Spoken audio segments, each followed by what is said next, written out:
بسم الله الرحمن الرحيم. الحمد لله رب العالمين، والصلاة والسلام على أشرف الأنبياء وسيد المرسلين وعلى آله وصحبه أجمعين. أما بعد. ڈاکٹر معظم شاہ، شریعہ ڈپارٹمنٹ علامہ اقبال اوپن یونیورسٹی اسلام آباد. میرے موضوع کا عنوان ہے modern discourses and campaign on Islamophobia. بنیادی طور پر اس آرٹیکل میں نے اسلاموفوبیا کا جو ایک کانسیپٹ ہے اس کو واضح کیا ہے،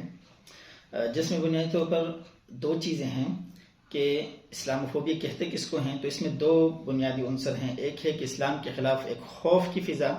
یا اسلام کے خلاف نفرت انگیز جذبات ذہن میں رکھنا، یہ بنیادی طور پر اس کا معنی ہے. اور اس کے علاوہ اس آرٹیکل کے اندر پھر جو اس کا ایک ایولیوشن ہے کہ یہ کیسے وجود میں آیا، تو ویسے تو ظاہر ہے دو مختلف مذاہب ہیں، ان کے درمیان مختلف جذبات کا ہونا یا اختلاف رائے کا ہونا، اس کی تو کوئی بات نہیں. لیکن جب ہم دیکھتے ہیں کہ تقریباً 1989 میں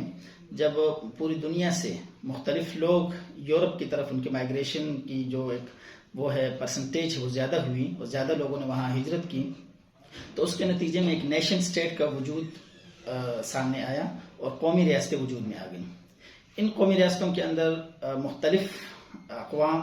اور مختلف ادیان سے تعلق رکھنے والے لوگ آپس میں اکٹھے رہنا شروع ہوئے، ان کی تعداد بھی زیادہ ہوئی. تو وہ جو نیشن سٹیٹ کا ایک تصور تھا، اس کے اندر دیگر اقوام کے ساتھ میل جول کا ایک نیا سلسلہ وجود میں آیا. تاہم جب ہم اسلاموفوبیا کی بات کرتے ہیں تو اس کا مطلب یہ ہے اسلام کے خلاف نفرت آمیز جذبات رکھنا. اس کی وجہ کیا ہے کہ صرف اسلام کی طرف ان کا ایک نفرت انگیز جذبات کا ہونا دیگر اقوام کے اندر. اس کی وجہ یہ ہوئی کہ کچھ ایسے واقعات ہوئے جس کے نتیجے میں لوگوں نے یہ سمجھا یا مس انڈرسٹینڈ کیا، وہاں یورپین جو دیگر اقوام تھے انہوں نے، کہ یہ جو سے جذبات ہیں انتہا پسندی کے یا شدت کے، یہ اسلام میں بحیثیت مذہب اس کے ساتھ تعلق ہیں، ان کا تعلق ہے یا اس کے ساتھ ان کا وجود ہے. تاہم وقت گزرنے کے ساتھ ساتھ ان جذبات کے اندر اور ان احساسات کے اندر کچھ اسباب کی وجہ سے اضافہ ہوتا گیا. ان اسباب میں سے کچھ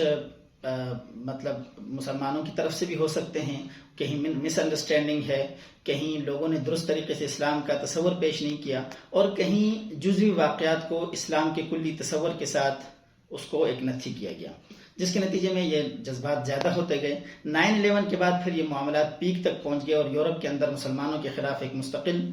نفرت انگیز جذبات جو ہیں وہ وجود میں آ گئے. اور اس سلسلے میں ایک تنظیم ہے امریکہ کی، PW انسٹیٹیوٹ ریسرچ انسٹیٹیوٹ ہے، اس نے ایک سروے کیا 2006 کے اندر. انہوں نے یہ نتیجہ دیا کہ اس کے رزلٹ جو تھے وہ یہ بتا رہے تھے کہ تقریباً 9/11 کے بعد 35% جو آف دی یورپین پیپل جو ہیں ان کے اندر ان نفرت انگیز جذبات کا اضافہ ہوا. اب یہ چیزیں ان اسباب کی وجہ سے اپنی پیک پر پہنچیں، اور پھر اس کے اندر کچھ پولیٹیکل اسباب جو ہیں وہ بھی شامل ہو گئے، اور کچھ ایسی پارٹیاں تھیں یورپ کے اندر جنہوں نے مسلمانوں کے خلاف نفرت کے جذبات کو اپنے سیاسی مقاصد کے لیے استعمال کیا، اور یہ معاملات 2015 16 17 تک اپنی پیک تک پہنچ گئے. لیکن اس کے بعد دوبارہ یورپ کے اندر ایک نئی ڈسکشن شروع ہوئی، اور کچھ لوگوں نے مذہب کو یا خصوصاً جو دین اسلام ہے اس کا جو ہے ایک ڈیپ سٹڈی انہوں نے کی اور اس کو مختلف زاویے سے دیکھا، اور وہ اس نتیجے پر پہنچے بعض وہاں کے دانشور کہ آج کل جو اسلاموفوبیا کی جو بیماری ہے یہ کوئی ایسی چیز نہیں ہے کہ اسلام بحیثیت ریلیجن اس قسم کی کسی وائلنس کی یا شدت کی وہ دعوت دیتا ہے یا اس پر ابھارتا ہے، بلکہ ان کو یہ معلوم ہوا کہ اسلام سختی سے اس چیز کو نگیٹ کرتا ہے. اور اگر ہم ماڈرن ڈسکورسز کو وہاں کے جو دانشوران ہیں ان کے تحریرات کو پڑھتے ہیں تو ہمیں یہ معلوم ہوتا ہے کہ وہاں کے بعض دانشور یہ کہنا چاہ رہے ہیں کہ اسلاموفوبیا جو ہے یہ بنیادی طور پر ایک مس کانسیپٹ ہے یورپینز کے اندر، اس کو ختم ہونا چاہیے. اور اس کے لیے انہوں نے باقاعدہ کچھ ریکمنڈیشنز دی ہیں، اور ان ریکمنڈیشنز کے اندر انہوں نے ذکر کیا ہے کہ مثلا انہوں نے کہا کہ ہمیں مسلمانوں کے ساتھ جو میل جول ہے اس کو بڑھانا چاہیے. یہ وہاں کے یورپین جو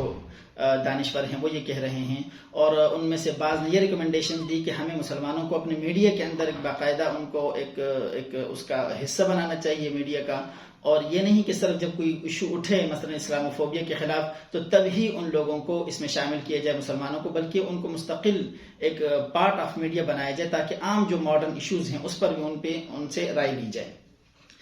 لیکن جب یہ جذبات ظاہر ہے دونوں طرف سے بھی کچھ معاملات تیز آئے کہ جب وہاں پر یورپ میں مسلمانوں کے خلاف جذبات زیادہ ہوئے نفرت انگیز، تو مسلمانوں نے بھی اپنے ڈگنیٹی اور وقار کی خاطر کچھ اقدامات شروع کیے، جن میں سے کچھ مثبت اقدامات یہ تھے کہ انہوں نے وہاں پر اسلام کے جو مثبت تصور ہے اس کو اجاگر کرنے کے لیے علمی ڈسکشنز بھی کی، اور انہوں نے بھی اس کی جو ہے کچھ ریکمنڈیشنز دی۔ اسی سلسلے میں ہم دیکھتے ہیں کہ جو OIC کی 45th جو ان کی میٹنگ ہے